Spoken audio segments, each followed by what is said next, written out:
No such luck. In this episode, we're going to talk about a budding effort to enforce so-called patriotic education standards in American schools, and what that means for the nation and the world going forward. Okay, let's set the stage. This past month, Florida Governor Ron DeSantis held a bill signing event where he and some others explained what exactly their program entails. I'm going to play a few clips to give you a sense of what we're dealing with, and then we'll talk about some specifics. The bill also expands our previous efforts in civics to add a requirement for the high school government class that students receive instruction on the evils of communism and totalitarian ideologies. We have a number of people in Florida, particularly southern Florida, who've escaped totalitarian regimes, who've escaped communist dictatorships to be able to come to America.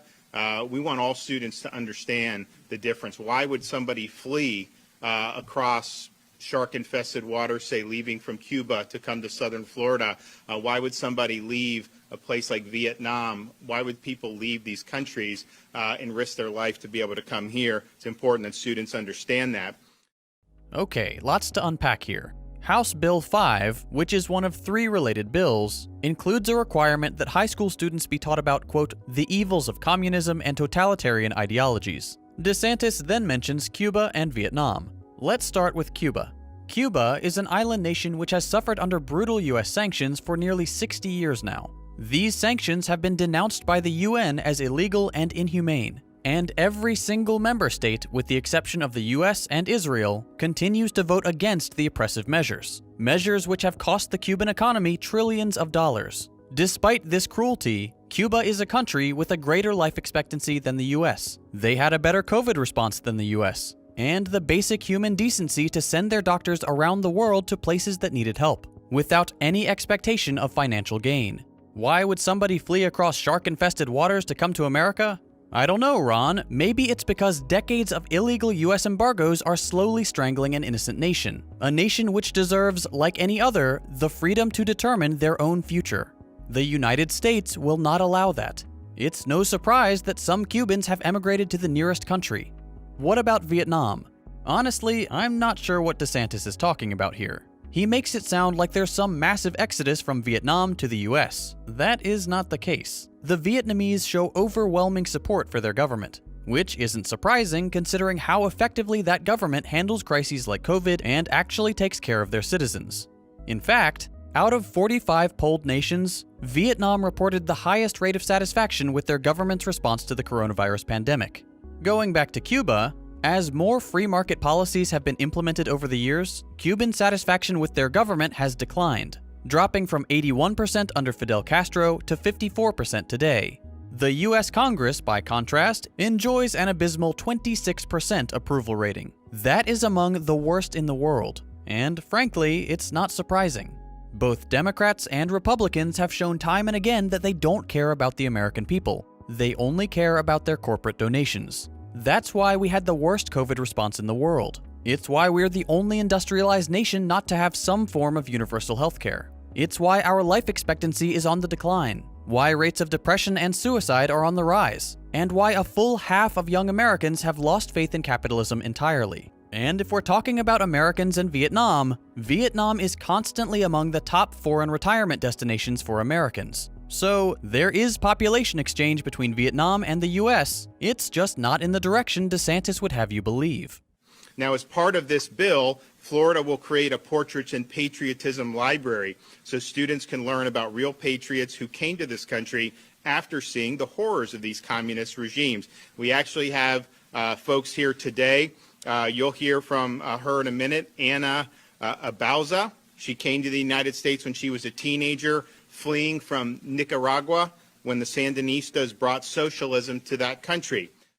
Another part of the bill is the creation of what Florida is calling the Portraits in Patriotism library, where students can learn about people who are willing to be useful pawns to the political right and condemn left-wing politics, including one person who fled from Nicaragua when, quote, the Sandinistas brought socialism to that country. If Ron DeSantis weren't perhaps the dumbest politician currently living, I would assume this was satire. The years he's referring to are widely known as the period during which the United States funded right-wing death squads in Nicaragua and El Salvador. And it wasn't just indirect funding. The CIA also played an active and criminal role in what were called the Dirty Wars. For example, they planted mines around 3 Nicaraguan harbors, which constituted an act of state terrorism. While the mining of Nicaraguan harbors has caused a huge political furor in the United States, anti-Sandinista guerrilla sources here in Costa Rica feel vindicated because of the tactical effectiveness of the mining. Specifically, the denial of these high-speed patrol boats and landing craft to the communist government in Nicaragua. Thankfully, the US was convicted of violating international law at the World Court.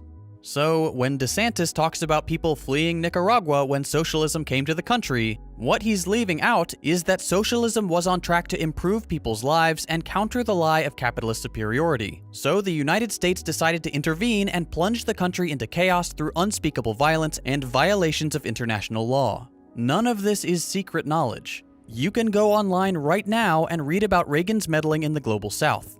As always, I've left some links in the description. Finally, I'm signing House Bill 233. The bill requires colleges and universities to conduct annual assessments on the intellectual freedom and viewpoint diversity at these institutions. It used to be thought that a university campus was a place where you'd be exposed to a lot of different ideas. Unfortunately, now the norm is really these are more intellectually repressive environments. You have orthodoxies that are promoted and other viewpoints are shunned or even suppressed. We don't want that in Florida. You need to have a true contest of ideas. Students should not be shielded from ideas, and we want robust First Amendment speech on our college and university campuses. And I think that having intellectual diversity is something that's very, very important. Okay, House Bill 233, quote, requires public colleges and universities to conduct annual assessments on the intellectual freedom and viewpoint diversity at these institutions. Ron DeSantis is all about intellectual freedom, college kids having the chance to learn dissenting opinions, and freedom of speech on campus. Except, when he's actively trying to ban things like critical race theory, which isn't even taught in Florida, or an accurate history of the slave trade. Topics which don't comply with his vision of a staunchly right-wing education. Let's get one thing straight. Reactionaries like DeSantis and their wealthy suburban supporters seem to believe that all colleges and universities are anti-capitalist indoctrination centers. To put it as gently as I possibly can, that is among the dumbest things I have ever heard. To my knowledge, there is not a single school in this country that doesn't allow college Republican groups or college Democrat groups. Both the Republicans and the Democrats are capitalist parties. Even the most supposedly left-wing candidates like Elizabeth Warren go out of their way to remind people that they're capitalists. You know what's often not allowed on college campuses? Socialist groups. The ideology DeSantis claims is brainwashing all our students. They're often seen as extremists, and faculty don't want to risk their jobs by associating with actual left-wing ideas. For those of you who have attended college, leave in the comments if you ever met an even remotely socialist professor. I will be very surprised. In my experience, and the experience of everyone I've spoken to, capitalist economics and ideas are the norm on college campuses. Are you a student or a teacher? Well, write to your congressman for a copy of J. Edgar Hoover's report, Communist Target Youth. See how, on direct orders from Moscow, the party is in a drive to get communist speakers into our colleges and universities, taking advantage of American academic freedom and the students' naturally inquiring minds. Their aim is to preach revolutionary tactics and change peaceful campuses into scenes like this, the communist-incited student riots in San Francisco. The assertion that communists are brainwashing the country's college students isn't new. It's a page ripped directly from McCarthyism, and we need to understand it as such. It is part of the new Red Scare.